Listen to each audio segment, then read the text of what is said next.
Welcome, welcome, welcome. We are back. Tough day, tough week, personally for my portfolio, but also for the trades. Throughout the 15 weeks, as you can see right here, of like all the trades. So pretty much in 4 months, out of 4 months of trades, unfortunately this week ended up being the worst one so far. As of right now, the week's not over. There still is Thursday and Friday, looking for a bounce back, but we'll see. It's a combination of a lot of things. It's I guess just a little bit of bad luck. Whenever you're trading, there is always probability. So even if we're looking for trades with the higher probability, it's just like on a couple of these trades that 25-30% chance of it not working out just ended up happening on a bunch of different trades. Then you have like the market volatility, where pretty much every single morning there's been like a very weird like flash dip, and then like throughout the afternoon it runs back up. But yeah, I mean, it just is what it is. We're gonna talk about every single trade. It did suck this morning, looking at TradingView, having all my alerts set up, and like literally within an hour, like 4 trades in a row got stopped out. I did not enjoy it. I'm sure most of the people here did not enjoy it. I'm sure not everybody here had a bad day, but there was like a silver lining in the clouds, which was QS today. Currently QS, I put this trade out I think a week and a half ago, since I put out the trade on QS, and I was talking about QS all of last week when it was $47. I was talking about QS. Now QS is like $65. This trade is up 40%. I mean, that's like the real good one. X had a great day yesterday, but today I think it pulled back a little bit. Trade's still up 10%. Fisker hanging in there, it's up 27% still. TNK hit the target earlier this week. Boeing, a lot of travel stocks have been doing very well. I think I can't remember which one of the cruises reported good earnings, and travel's been doing pretty well this week. But yeah, there's a few trades that are just currently down. Nokia's down 1%. UWMC is down 3% right now. I'm going to be talking, it's in the title, but we're going to really go in depth on Clover and UWMC because there's quite a bit to talk about on those two charts right now. Very big make or break areas for both of them. GNOG is down 5%. Bed Bath & Beyond is down 5%. I couldn't catch a break this week with the trades. I'm sorry, some things are out of my control. For example, Sundial, literally 2 or 3 hours after I posted the trade, news came out that they're doing a shelf offering. There was no way for me to know about that. Just bad luck there. Clover just been getting beaten down. The original trade on Clover did get stopped out today, but if you're in the Discord, if you follow me on Twitter, I've been talking about how Clover still has a chance at this level, even though, yeah, the original trade got stopped out. There's a different way to look at it, which I'm also going to be going over. Then DD, that was it was a super tight stop. It was like a 2% loss on that trade. DGLY got stop hunted, then it bounced it bounced huge in the afternoon. And yeah, just, what is that? 5 different trades stopped out of the 17. So 12 trades were not stopped out, 5 were stopped out. I don't know if 5 trades have ever been stopped out in a week. It's never happened. Maybe, nope, that was 4 trades. So yeah, I mean, just looking back through every single one of the weeks, this is for sure the worst one. Remember, if I'm putting out trades for 4 months in a row, it was just inevitable that a week like this, or a start to a week like this, would occur. I've been doing the same thing week after week after week, and eventually the dice did not roll in some of these trades' favors. But that's enough of that talk. We're going to get into the charts. We're going to talk about every single thing. How do you determine your stop out? Pretty much I just place my stops a couple % under a support, or if there's like bearish divergence or something that shows up, I'll alert that to the Discord. So yeah. How do you choose your price targets? Based on so many different things. It could be Fibonacci, it could be a pattern, a measured move, it could be a resistance. There's a lot of things that, yeah. And then aside from just the trades, let's talk about the market first. So let's head on over to the charts. Right over here, the market. What did I talk about last night on stream? What did I tweet about yesterday? What did I alert in the Discord yesterday?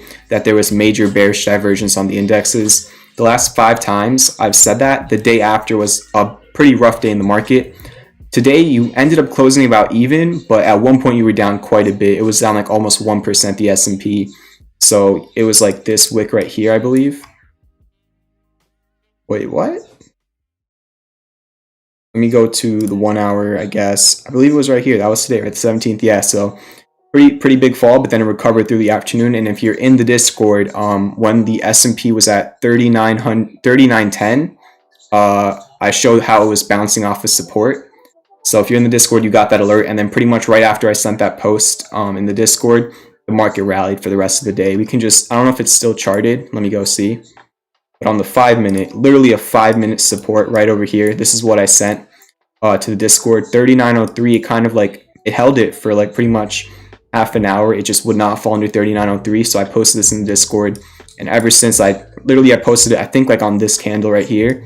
And then the rest of the day, the S&P pretty much just went up. And then like literally it did. So very nice move ever since that post. But yeah, just the market being very weird. I still do have concerns about the market, but you know, you did get another impulse. It's just this weird cycle that's been taking place in the market where like pretty much for like the past like week of trading days, like futures are pretty much flat. Then you either, it doesn't really matter how you open, but in like the first few hours of the day, there's just like a sell-off and then there's an afternoon rally. That's just been the case for like a lot of the recent trading days. Something I noticed, I was talking about it yesterday as well. That's my thoughts on the market. Then Bitcoin, insane. It broke out of this wedge to the top. So super bullish. Where did I base this Fibonacci off of? I think I based it off of there. I feel like I should redraw the fibs. It's kind of weird. Let's go on the 1 hour, I guess. How would I use fibs here? I'd probably go from this swing high to that swing low. Okay, let me delete the second one. So pretty much Bitcoin found resistance at the golden ratio on the 1 hour, the 1618 Fibonacci extension. Pretty much it got right there and then it fell. It's pulling back a little bit, barely anything major. But a huge move on Bitcoin today. There was a lot of, I believe, Motley Fool purchased 5 million and they're like very talked about, I guess, investors or whatever it is. And then the mayor of Miami was also on CNBC talking about how Miami is going to be like a center for Bitcoin or whatever. So yeah, Bitcoin had a huge day. A lot of other cryptos doing very, very well. And if Bitcoin does rally again, I have an alert set up and we will know. So we don't have to stare at this chart the whole entire stream, but if it does move, we're going to know. Let me actually also place an alert to the downside just in case it falls. I'm going to place an alert at 51.7K. All right, so that's Bitcoin. That's the market. And yeah, let's talk about the trades. I think I'm going to do Clover and UWMC first because I have a lot to talk about. And then we'll do the rest of the trades after that. But make sure to hit that like button, hit that subscribe button as well if you're enjoying the free trading movement. I know this week's been rough, but if you saw the thumbnail of the stream, I'll be back. We're all going to be back. It's one week, it's 2 days, 2 bad days out of 4 months. It happens. So I'm still optimistic. It's personally my worst week in the last 4 months. So I'm feeling it too, trust me. But hopefully we'll get a bounce back. We're going to talk about Clover and then we're going to talk about UWMC. They're in the title. Both of these are at very critical areas. So the original trade on Clover got stopped out this morning. And it did go much lower than the stop. A little bit lower, I guess. But if you're in the Discord, I said, you know, it's still, you could look at it a little bit differently and it still does have a chance. So it really just comes down to personal preference. If you're at too much of a loss, yes, it can go lower before it goes higher. I'm not saying that this is the bottom on Clover. It definitely can go. It could literally go down to 1087, which is your support from like back over here. It could go down to 11, you know, just based on support and resistance. You're not technically at a support right now. But the thing on Clover is, and same thing on UWMC. On both Clover and UWMC, you are not at supports. On UWMC, you don't really have a support because you're at like almost an all-time low, or you pretty much are at an all-time low. And on Clover, you are currently like 3% away from like major supports. So yes, there is some more downside. It could go a little bit lower before it goes up. It's not certainty, it's all probability. But there's just so much divergence on both Clover and UWMC. And they both have harmonic patterns. It just reminds me so much about the poster on my wall, which is the Fisker butterfly. I posted that trade at $9 for the newer people in here. posted a trade at $9 with the target of 18. And back then, a lot of people were panicking because the price dropped like 50% in 2 weeks. And that it ended up reversing right when I posted it there. And these charts look similar to that. They're not like super pinpoint like Fisker, but let me talk about it. Let me stop prefacing. Let's just get to the technicals. But on the 1 hour, you have triple classic bullish divergence on your MACD, where the price has been going down, but your MACD's been going up, and you got a crossover. On your RSI, you also went up on lower prices, which means you have divergence there as well. And if we go to the 4 hour, same exact thing. You are developing classic bullish divergence, where you made a much lower low with less levels of negative momentum on your MACD, and then even on the RSI, you made a higher leg up on the low. So 1 hour and 4 hour classic bullish divergence on the MACD and RSI. And then on the daily, it's not developing currently because I guess Clover closed down like 1% today. It's not currently developing, but it was developing and then it wasn't. It was on and off throughout the day, just depending on the price action. But there still is a chance for classic bullish divergence / hidden bullish divergence, like macro hidden bullish divergence, where you make a higher low, and then local classic bullish divergence, where on this little island right here, you make a higher low. If you want to learn more about divergence, because I talk about it so much, there's a video on my channel for it if you go to the playlist and you go to my free course. But it's still possible. You're not developing it on the daily, but you are developing it on your 4 hour, and you have it confirmed on your 1 hour, so hopefully that can carry over to the daily. What you need tomorrow on Clover, or what you technically want every single day, is a nice day. There's no certainty that Clover is going to have a nice day tomorrow, but the 4 hour chart and the 1 hour chart do look ready to go based on the divergence. So if the 1 hour and 4 hour divergence plays out, yes, Clover can definitely make a nice move tomorrow. You know, you're also looking at this downsloping channel. You need to break that as well, and then you need to break over 1150. So you know, the main takeaway from Clover right now is there is divergence developing, but it needs more life. It needs to show some demand at these prices, which you're looking for that confirmation tomorrow, because divergence doesn't mean anything if you don't have demand, right? And then you need to break over 1150. So on Clover, you're pretty much in a range between $10.87 is your major support. You do not want to fall under that. And then pretty much like 1155-ish would be your resistance. You want to, if you can get above 1155 and then just run or flip it into a support, that would be amazing. We'll see if it happens tomorrow. It's not impossible. Just react to whatever does happen. But yeah, Clover still has a chance. And then the other thing I also tweeted about earlier, the original way that I was looking at the harmonic was at the 1272, which was on this candle right here.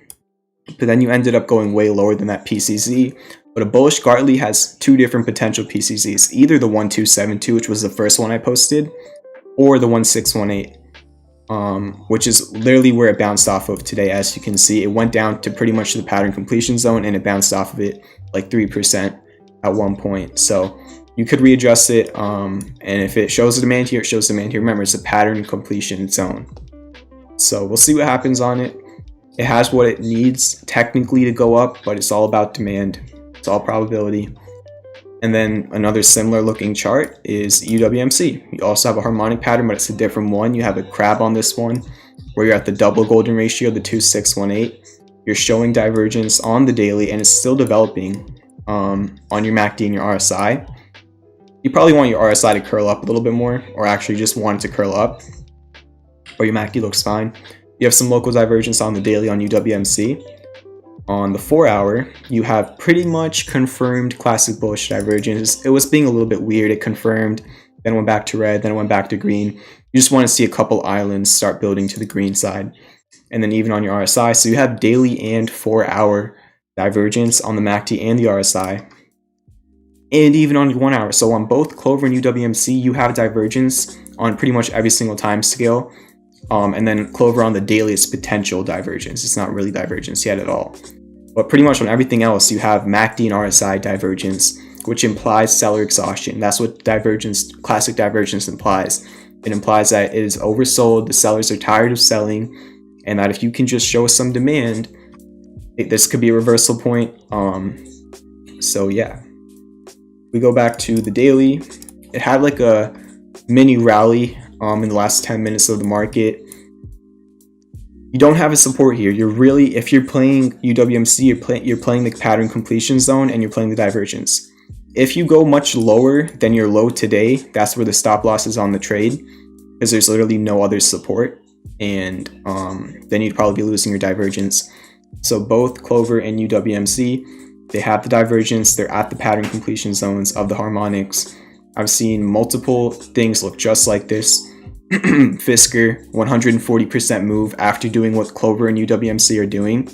Let's go right here. Clover and UWMC are currently trying to do what Fisker did right here when I put out that trade, okay?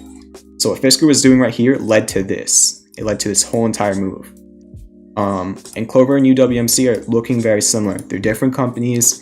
They're both in different industries. Fisker's an electric vehicle, UWMC is a mortgage company, and Clover's a health company, or health tech, however you want to call it.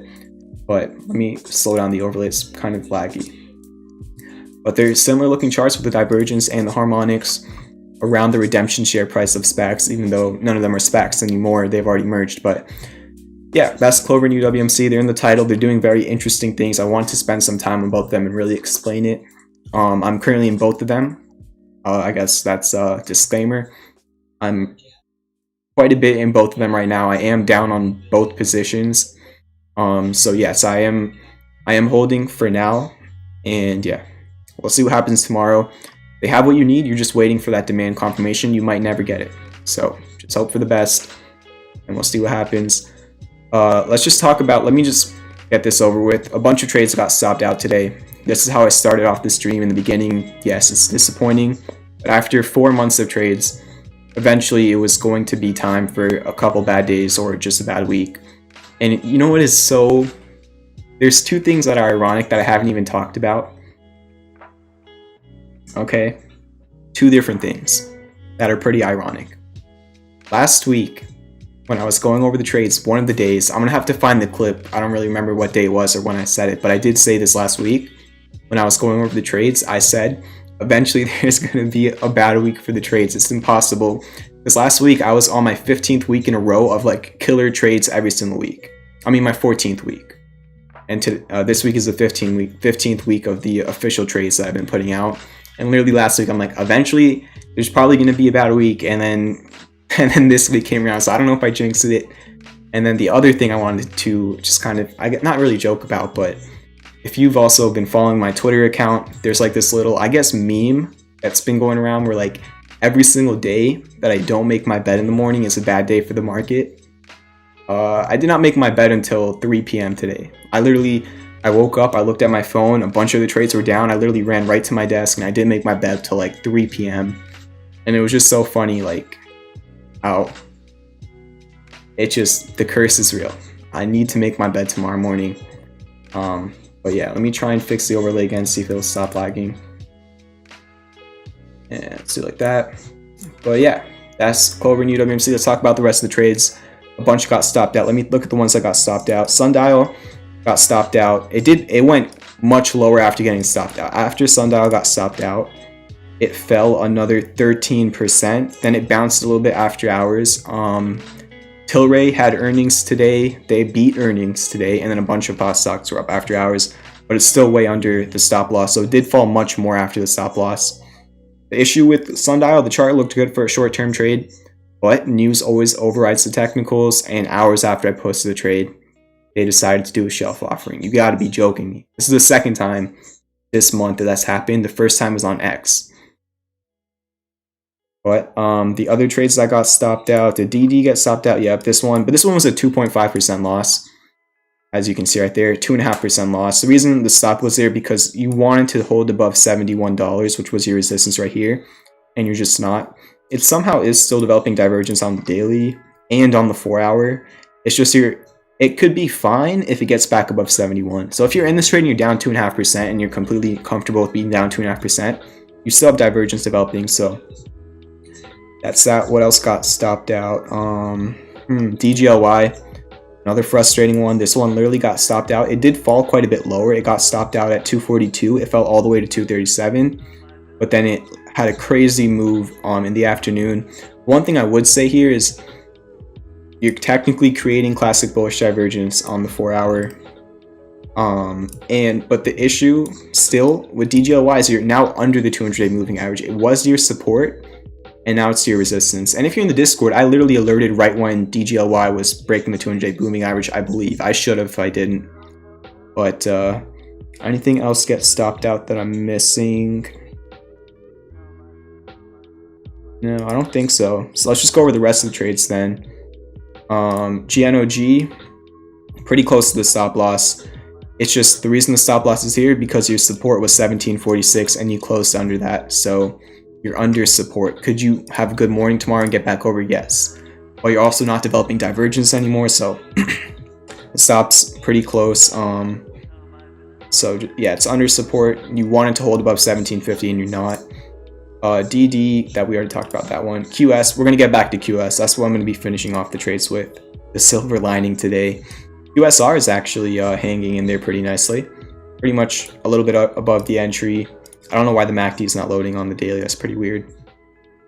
You stop loss to sell during after hours. If you have a stop limit order, it could, depending on your brokerage. But QSR actually confirmed classic bullish divergence today on the 4-hour. And the double bottom still looks good. QSR still looks pretty good. As long as it holds above 58 bucks, this trade's fine. X had a huge move yesterday. It was up 17% and then it fell today. And now it's only up 11%. Still looks fine as long as you're above 1760. You want to hold above 1760. And it really got close to the target. I mean, it was very close. It was about 80 cents under the target when it fell. And I believe I did say last night on stream that you could just take profits whenever you wanted. But the thing on X is your daily hidden bullish divergence isn't even confirmed yet. So that's implying price continuation to the upside. We'll see. Bed Bath & Beyond. This one got very, very close to getting stopped out, but then it bounced in the afternoon with the market. If it doesn't bounce tomorrow, I would say take caution because then you're not going to be having divergence on the daily anymore. Probably lost on the 4-hour too. Yeah. You don't have divergence on Bed Bath & Beyond, so honestly this trade, it doesn't have the same probability it did have when I put it out. Nokia, it's still under the 200-day moving average. Really didn't move much today. Pretty flat day for it, and your divergence is inches away from confirming, so we'll see what happens. This trade's only down 1%. And Beyond, can't catch break. It's not even down 1%. But as long as you're above 165 on Beyond, you're good. Then XL, still at the entry. This trade at one point was up 16%. So like literally days after I posted this trade, it was up 16%. It's been falling. As long as you're above 1842, you're good on XL. I did take profits on XL just because I had call options with an expiration date. So I made pretty nice profits off of that initial move just days after the trade was out. And then Boeing, hanging in there. It's up 3%. I would say something I literally just noticed is you're showing a little bit of bearish divergence on the 4-hour where you made a higher high with a lower level on your MACD and RSI. So if your MACD crosses over to red on the 4-hour, take caution on Boeing. And then the final trade, US. Let's go. Let's go. The silver lining today. Oh my gosh, since the entry of the trade, QS is up 40%. That's hype right there. I posted this trade at 47. Nobody was talking about it back then. Maybe one or two other people, but literally nobody was talking about it. This trade was down like 5-6% like a day after I posted it. And I kept on believing in it. I did not stop talking about QS last week in the beginning of the week. And then the Morgan, I think it was Morgan Stanley. Might be another institution, but it was like Morgan Stanley put out a $70 price target, which was the price target I put out on the trade like 2 weeks ago. Come on, Morgan Stanley or whoever it was. You had the daily divergence, you broke out of the wedge. On the 4-hour, you had an inverse head and shoulders. Even on the 1-hour, you had a symmetrical triangle that broke out of. All the time frames looked bullish to me. They had earnings yesterday. Had a nice move after hours, and it sold off. And then today, it went insane. And this trade's pretty much in the profit-taking areas. I mean, if it trades up 40%, just take profits whenever you want, honestly. If you don't want to take profits, don't. I'm not going to make that decision for you. The job was done here. Even if it doesn't actually literally hit the target, it was up 40%. You know, come on. Awesome move on QS. There was a very weird day, which was yesterday. But then with after earnings, just Huge move on QS. Super happy about this one. It was up 31% today alone. So crazy move there. Everything just looked great to me on QS. And this one definitely, I had people tweeting me that this is like carrying their portfolios this week. So, you know, that's glad to hear. But yeah, very nice move on QS, up 40% in like a week and a half. And pretty much just around the target. If it breaks 69 bucks, yes, there is a gap fill to like $84. But remember, you're up 40%. It comes down to supply and demand more than gap fills. We'll see what happens. Let's react. Difference between sweep, split, and block in the options. Honestly, I'm not the best person to be asking about that. I don't really talk too much about options on the stream, so just look them up. I mean, you could just look them up and you're probably gonna get an answer pretty quick. Alright, yeah, we'll take a look at tickers in a second. Does that pretty much cover everything? I believe it does. We went over the stock market, we went over Bitcoin, we went over all the trades except for our beloved Fisker. I don't know why my audio is being weird. Fisker, it backtested 1821 today. It did go a little bit under, but look what it did. Let me go, I think it was on the 1 hour, and I tweeted about this. Fisker literally pretty much tweezer bottomed just based on the candles. It's not textbook tweezer bottom because of this wick right here, but it was just selling off heavily when the rest of the market was selling off. Then huge move up, broke over the VWAP, showing some hidden bullish divergence. Not confirmed yet, but yeah, it held like on the yes, it wicked under it, but when you're looking at supports and resistances, all that matters is where the candle closes. And your candle closes were right at the support. I've been talking about this support for a while. And this support's huge. As long as Fisker can close every single day above 1821, it's completely fine. Because if we look at the daily, 1821 was a major resistance, okay? It was a resistance on December 7th, December 3rd, November 16th, November 13th, and September 15th, and July 10th. So in the whole entire history of Fisker, 1821-ish has been your resistance, and for the first time ever in the history of this chart, not once but twice, it bounced off of that and used it as support. That's major. That's trend changing things. Now there's no certainty that it will hold, but just take it day by day. If it doesn't hold, your next support is like 1750-ish. So if the candle closes and stuff like that. Stephen M with the $5 donation is 3.5, and new support for NAT. We can take a look for sure. Appreciate the $5, Stephen.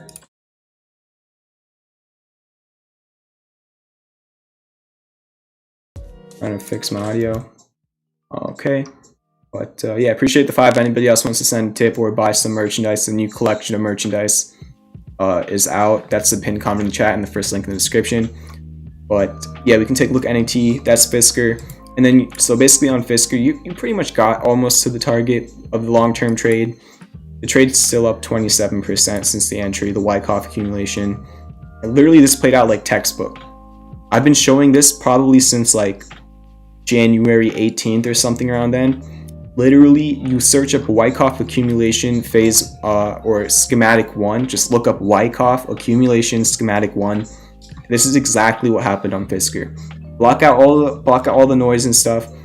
Like literally, catalyst aside, I was able to notice this pattern before any catalyst came out.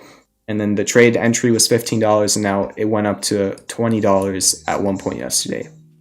It was literally the composite operator accumulating his position prior to a crazy move up. This played out beautifully. Every single pivot, phase A, phase B, phase C, phase D, and then now it's in phase E, which means it just pretty much went crazy. It just played out perfectly. Yeah, I could make a poster of this one for sure. Like the butterfly poster, which is just to the left of this. It's on my daily chart right over here. Butterfly, that's on my wall. But how crazy it is, I tweeted about this before, how crazy is it that, what's it called? That my favorite stock fundamentally also has insane technicals. I mean, it literally, since its origin, I don't know the right word to use, since its inception, since its IPO, I guess, it literally, the first 2 major macro patterns Fisker made was a bullish butterfly harmonic pattern, which played out. Then it sold off only to create a Wyckoff accumulation pattern, and then it ran again. Like, that just makes me so happy. I haven't realized any gains just because I'm holding this for years, but it's nice to see my Roth IRA finally doing something after literally not doing anything for a month when it was going sideways. But just crazy, a bullish butterfly into a Wyckoff accumulation range. Beautiful stuff on that chart. Even if it comes back down, just it already happened. Congratulations. And it pretty much got to the target almost. But let's look at NAT for Steven. And yeah. Take a look at this. What'd you say? 3.5 in use support. Let me go on lower time frames for you real quick. Probably gonna have to go on even lower time frames.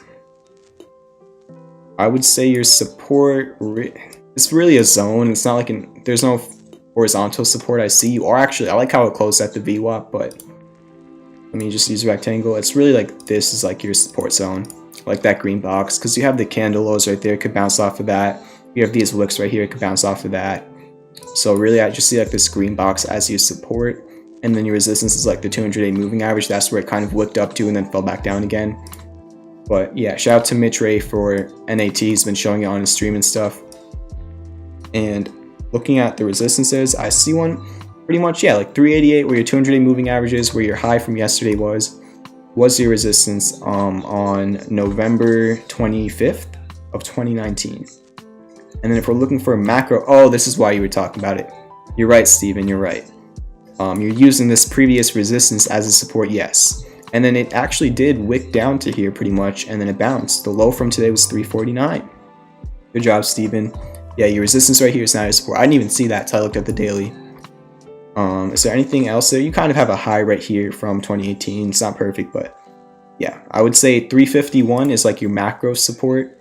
And then that like, oh my, that's already 351. Never mind. Where I put the green box was already 351. So that lines up perfectly. Appreciate the 5. And yeah, it's NAT. Lazy on the legs. Yeah, it's just, you know, how it goes sometimes.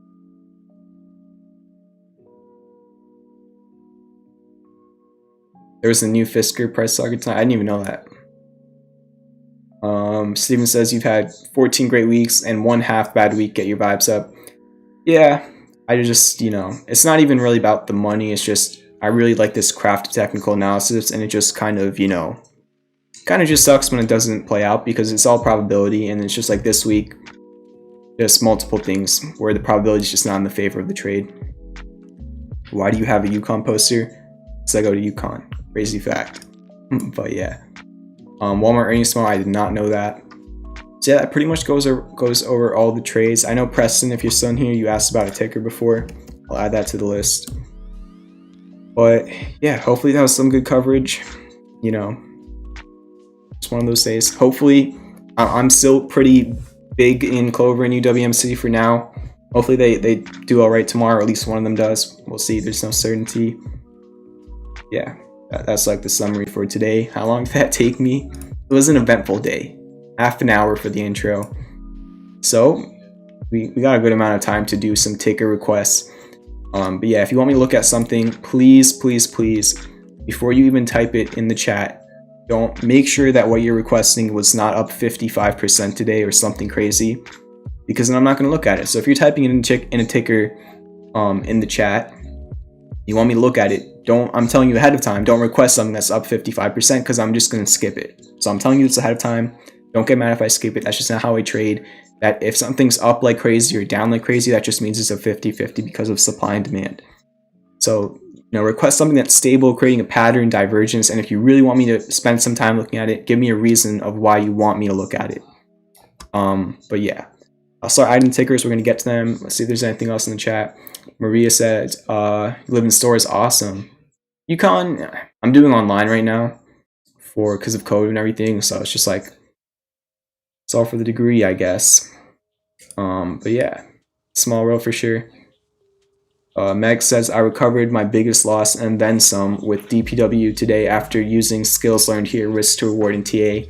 Let's go, Meg. Congratulations. Appreciate the support, and I'm very glad to hear that's, you know, all coming to fruition, because, and I've said this kind of before, but more than the trades that, you know, the last 14 weeks are great. This week has not been so great. I mean, there was X and QS, which have been doing well, but for the last other 3.5 months have been great. Besides from the trades, the number one thing I want people to get out of this is not me creating trades for you. It's you being able to find your own trades with all the education and things I, you know, try to teach and stuff. So yeah, I mean, that's what really makes me happy. I'd rather somebody tell me that they went and found their own trade and made money than somebody thanking me for one of my trades making them money. Does that make sense? Because my main goal is to, you know, have everybody here being able to find their own trades, manage the risk, take profits, compound their profits. More the merrier. So great job, Meg. Love to hear that. Start looking at these tickers. If you want me to take a look at something, drop in the chat.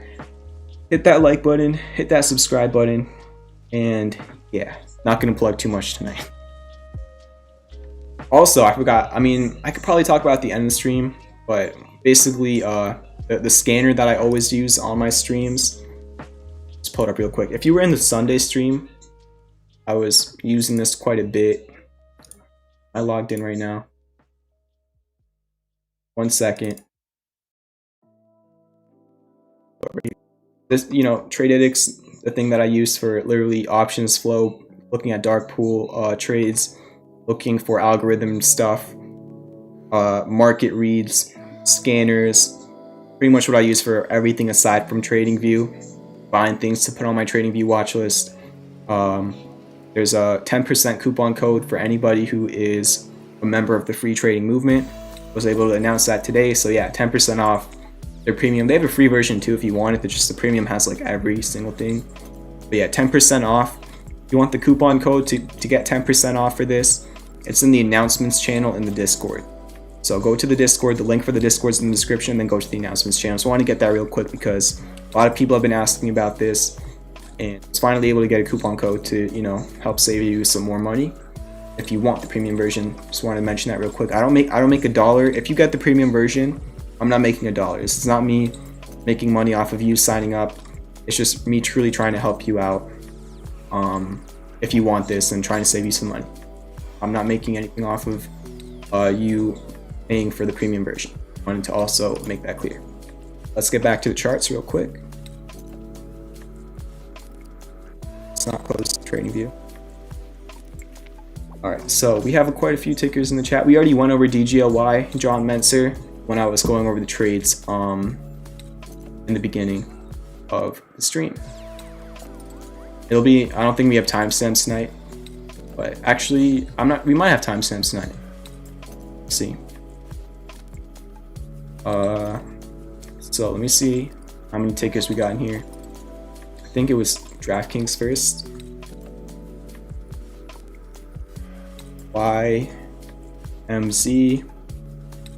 GEVO, Pfizer. Fighters are in my watch list. Bottom. DPW. ITP. FUBO. New. ISUN.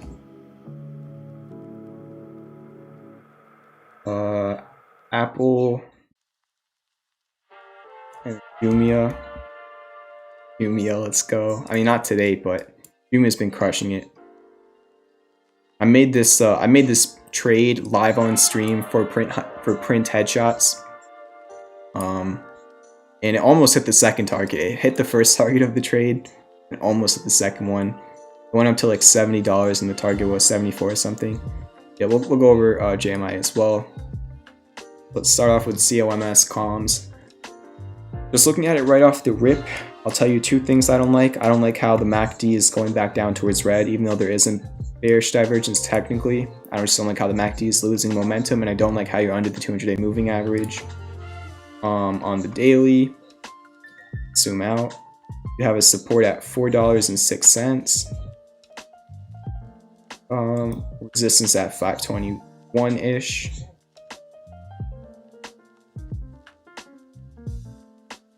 Kind of looks like it just gapped down like crazy on a stock split, I guess, maybe.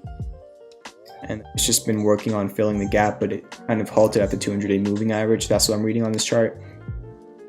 So on COMS, there's major resistance in like between like 520 and 550-ish, because that's where your 200-day moving average is, and that's where your horizontal resistance is as well. If you ever break 521, yeah, you could rally for sure. Just keep in mind you're not really next to any major supports currently. YGMZ, yes, you could go and say hidden bullish divergence, but this chart is very, I don't think technicals matter much on this chart. It's just very gappy and weird, and I'm not too sure. Looks like a SPAC maybe, because I don't know. I don't know if it's a SPAC, but your support's like 1072, and I have no clue what your resistance would be. Looks like there's kind of one at 1336, so I guess just kind of a range. EVO, really not much on the 4-hour. I could see that going either way. Same thing on the daily. I could see this one going either way. Very nice long-term trend, nice uptrend, but you just don't have divergence. Not really out of support. I'm sorry, that's like a 50-50 for. It was down 10% today. Pfizer, as long as you're above 34, 33, that was like your pretty much, I think it's just like your local support from right here. Have some classic bullish divergence on the 4. I think on the daily too, yeah. It's almost confirmed on the daily, but it just moves very, very slowly typically. I thought there was some good vaccine results or something that came out like in the last couple days, so maybe that can help out, but yeah, we'll see. Pfizer did get crushed, which fundamentally that doesn't really make sense to me. There probably is a reason for it, but they're literally supplying vaccines to the country. I don't know. It's just been dropping. See if this can be a reversal area. What happened? You're looking at the weekly. That's what you liked on comms. The weekly does look pretty decent. Yeah, you have some hidden bullish divergence on the MACD, on the RSI as well. Yeah, the weekly looks pretty nice. As long as you're above 406, that's your point on the weekly. So yeah, I like the weekly quite a bit, but remember the weekly could take a very long time to play out. GNU, oh wait, that's not GNU. Did you put in GOEV? Did I type that in wrong? Yeah. Set up real quick. Right here. It looks like it's in like, I don't like how it's going up, but the MACD is going down on the weekly, but that's the weekly. Could have a nice move before it. It looks kind of neutral. I can see GNU going either way, where you're kind of like a symmetrical triangle. It's not that symmetrical, but you got the point. Price contraction, sideways, pretty neutral. Whichever way it breaks, I'll be telling, but you are at the support, so this could easily be a bounce area, make or break area for GNU. Wait, we had a couple of them that I skipped. EPW. Crazy move. Congratulations on this one. You know, I don't know how much I can talk about it at this point, but leading up to it, a lot of accumulation was going on. Just higher lows, higher lows. Was this the 3 rising valleys? First valley, second? Yeah, that was kind of like your third valley. Just went crazy on. This is just showing accumulation. We have a low and a high. Then you made a higher low. Then you made a higher high. Then you made another higher low. And then the second you broke 635 would be your confirmed 3 rising valleys. You broke it and then you're insane. I don't know if there was a catalyst or anything, but crazy move. It looks like a major resistance area is like $10 pretty much. I don't see much until then, but you could create like bearish divergence or something at some point. Huge move, nice accumulation. That's what happens. And then, you know, when you go up 25%, you're going to be far away from a support typically. So you are, you know, next major support's like honestly like 650. That's just like after the fact. ITP also has been going crazy. I think your major support from a macro standpoint would be 96 cents, but we could zoom in. And then I'm not too sure. Probably have to look like the 1 hour. This one. Yeah, I think you have some bearish divergence playing out. Kind of, it's not super clear. Vinny with the $20 donation. Let's go. Appreciate it, Vinny. Thank you very, very much for the 20. Should I change that GIF? I don't know. It's been there for like 3 months. I want to also change my overlay soon, probably within like a month or something. We've been rocking with this overlay for a while as well. We'll see. This one just gives me a lot of lag issues. I don't know why. ITP, guess like 123-ish would be your support, because that was your high right here and your low right there, kind of. I'm not too sure. FUBO, your support is 42.86. You actually tested that today at your lows, and then you had a very nice move, I believe, like afternoon, looks like. So you went down to the support, you bounced off of it. Very nice move at the bottom of a range.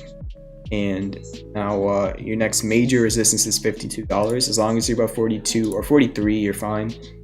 And over the VWAP on the 1 hour, you know, there really wasn't much of an edge on this chart aside from the support. I think I must have charted that yesterday or something, but that was your support. You had a nice bounce off of it today.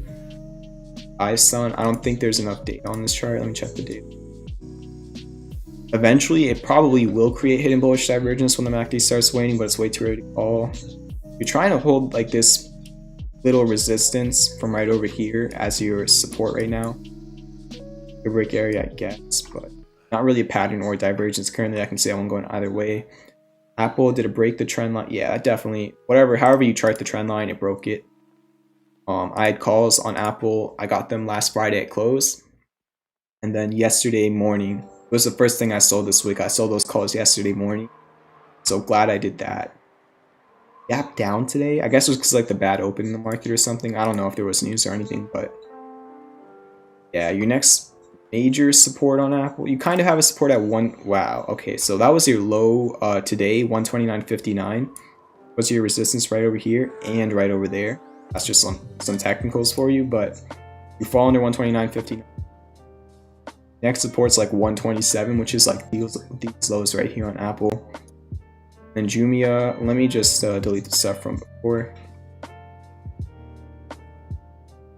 Really, not too much of like a major edge right now in JMIA. I know for a lot of people who trade it, it's just mainly like a fundamental trade. So for the technicals, you don't really have a pattern right now. You don't really have divergence. Technicals aren't really implying anything for either way right now, which means go either way. So looks like earnings are soon as well, on the 24th of this month apparently. See if Trading Views right. Where do we leave off? Thank you for putting in the timestamp. Oh, so Mike is here. We do have timestamps tonight. Let's go. BLNK and Solo. Okay.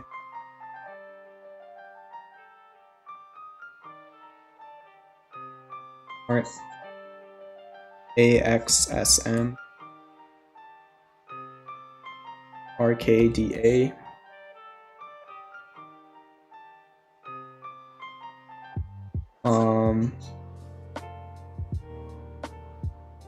EPW was at the Golden Retrace. Nice.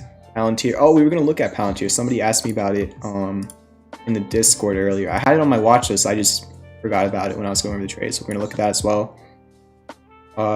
So RKDA, Palantir, STRAX to Bitcoin.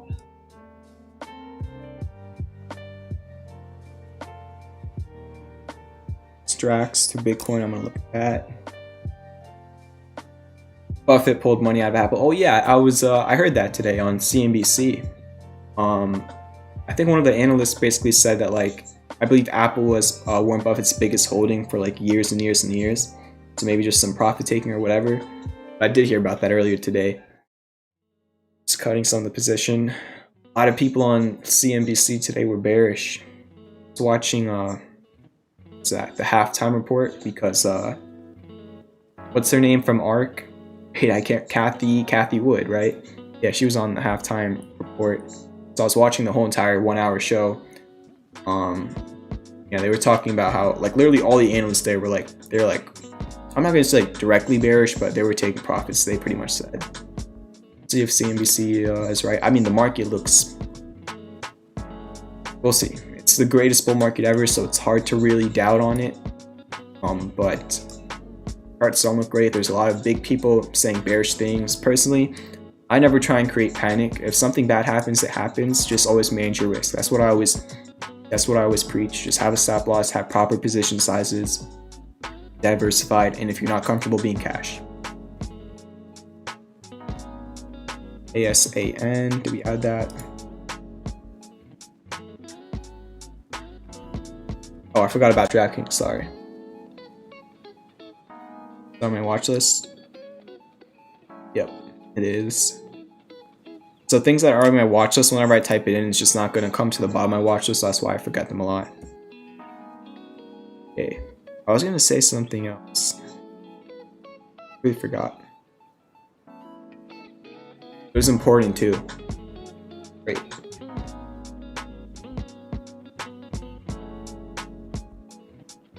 Yeah, I have no clue what I was gonna say, but whatever.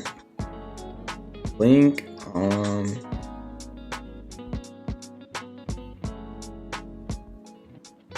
maybe some hidden bullish divergence starting on the MACD and RSI on the 4-hour, but it's very early to call. You need some more demand. Kind of really all I can do for you on BLNK. It doesn't really look like there's much to work with here, but that's your support. This green box is your support. You want to stay above $43. Kind of. It's weird. Solo is actually developing some hidden bullish divergence on the 4-hour. Needs more development to confirm, but are technically currently at a higher low with a lower level on your MACD and RSI on the 4-hour and no divergence on the daily. Pretty nice candle actually. That's like a bullish pin bar kind of on the daily. Not a bad candle today.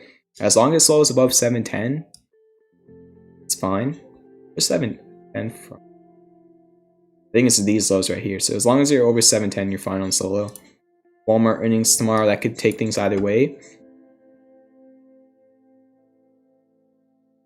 If Walmart didn't have, I mean, earnings can always go either way. It's just I never like putting out trades on earnings because earnings can always go either way.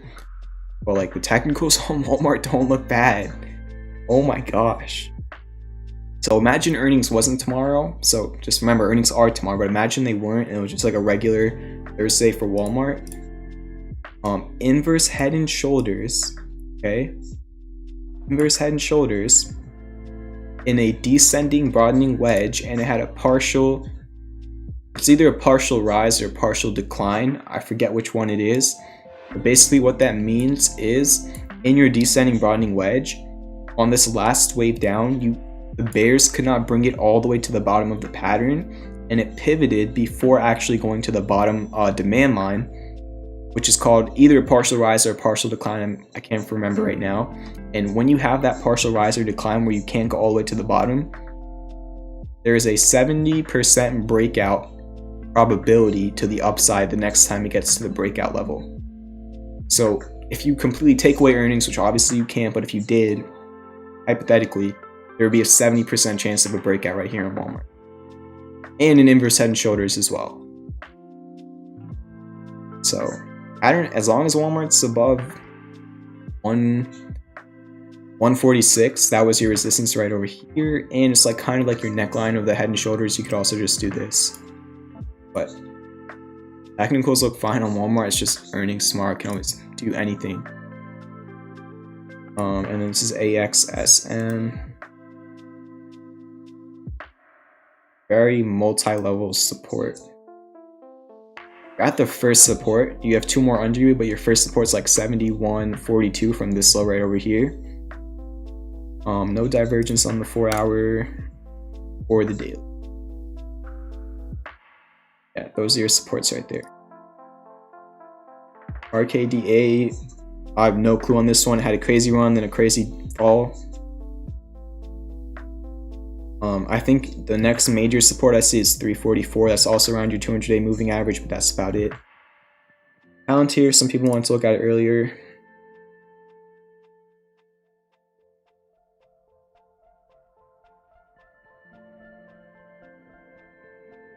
Issue was you had a chance of creating 4-hour classic bullish divergence, but you just didn't because your MACD went further down. So you can't have 4-hour classic bullish divergence anymore. It's a lower low on the price and the MACD and the RSI. Now at this point, your next support is 25.24. I don't know, this was almost like a double top, and then I'm not too sure. I feel like, you know, a lot of people are bullish on Palantir fundamentally, I guess. Technically, it's just no pattern, no divergence, 50-50. STRAX to Bitcoin. You're at a support right now. This orange line is your support pretty much from all of over here. You're actually holding it for now. The 4 hour, you do have some hidden bullish divergence on the 4 hour. We made a higher low on price with a lower low on your MACD. Yeah, as long as this holds, you're good. ASAN, I have no clue. I'm sorry, I'm really not too sure for you on this one. I see this one going either way, where it's just been going crazy, higher highs, higher lows. One thing I would say though is you're showing some bearish divergence where you made higher highs from this high to this high to this high with lower levels of momentum on your MACD. So just keep that in mind. Trying to hold this previous resistance as a support. DraftKings, it's back testing the neckline right now, but not showing the divergence you once were. So you kind of lost the divergence. As long as you're above the green line, technically fine, but you really need to hold this and you're testing it right now. And then NGA, this is going to be the final one for tonight. Looks pretty interesting. This one is out of the 2272 support. This was your support right over here. Now you bounced off of it again. You had a very nice 6% candle right over there, and you're showing hidden bullish divergence. This one looks pretty interesting. Like genuinely, at support divergence, this is a potential trade. It really is. Even on your daily, you're showing hidden bullish divergence. So you have hidden bullish divergence on the 4 hour MACD and RSI, and then on your daily MACD and RSI. Out of support, definitely a potential trade here. I might post it later. I'll have to look into the company and stuff. But yeah, that's gonna do it for tonight. Thank you all for coming out. Hope you all have a great night. Hopefully better day tomorrow, but we shall see. Yeah, have a good one, everybody. Trade safe tomorrow.